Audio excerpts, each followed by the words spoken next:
వలపుల వెలుగులు చూపి లాగే రాగమిది.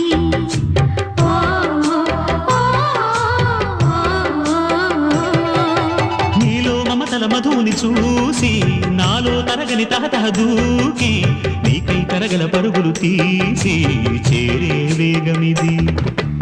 ఆరారు కాలాల వర్ణాలతో నీరాజనం నీకు అందించనా, ఏడేడు జన్మాల బంధాలతో ఈనాడు నీ ఏడు పండించనా. మరి తయారయ్యే ఉన్న వయ్యారంగా సయ్యత్తు ఒళ్ళోకి వాలంగా చూసుకొచ్చానమ్మా చూడు ఉత్సాహంగా చిన్నారి వన్నెల్ని